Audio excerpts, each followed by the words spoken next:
বাড়িতে একা আসছিলাম। আমার শাশুড়ি খেতে গেছে ছাগল নিয়ে। আমার শ্বশুর দুইটা সংসার ওই বাড়িতে গেছে। আমার স্বামী কাজে গেছে। সে আসছে, আইসা আমাকে বললো একটু চেয়ার দাম, এখানে চেয়ার দিয়ে বসতে দিস। আমাকে বললো একটু পান দাও। তারপর আমি রুমে গেলাম, পান বানাইছি।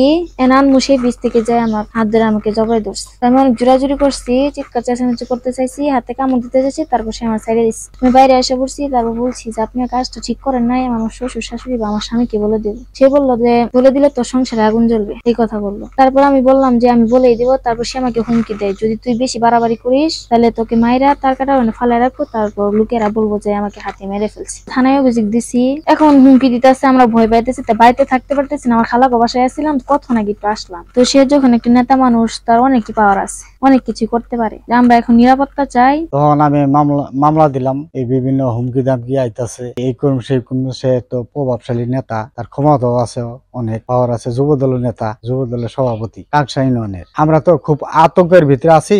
আসলে গরিব মানুষ, আমরা কাম কাজ করে খাইতে হয়। আমরা তো বাড়ি ঘরে থাকতে পারি না, এই কয়দিন ধরে যে কাজ কামে যাইতে পারি না। তা আমরা এদের নিরাপত্তা চাই, এদের বিচার চাই। থানাতে অভিযোগ দিলাম, এরপরেও দুলাল নেতা কত হুমকি দেখাই যাচ্ছে। এটার আমি বিচার চাই। দুলাল কাকার যে বিষয়টা, সেটা হইলো এই যে রঞ্জু যে ছিল আমাদের, এই রঞ্জুর বইয়ের স্বামী স্ত্রীরে সে এই শ্লীলতাহানি করে বিবাহ করছে। করার পরে কিছুদিন পর আবার সে তার টাকার প্রভাবে তারাও ছাড়িয়ে দিছে। দিয়ার আরো বিভিন্ন জায়গায় আর সরু সুজুরের বউ, ওই জায়গায় সমস্যা। এখন আমাদের একটা আবদার এলাকাবাসী হিসেবে, যেহেতু তারা গরিব মানুষ, তাদের প্রয়োজনীয় নিরাপত্তা প্রশাসন দিবে এবং এটা সর্বোচ্চ বিচার এই পরিবারটা যেন পায়।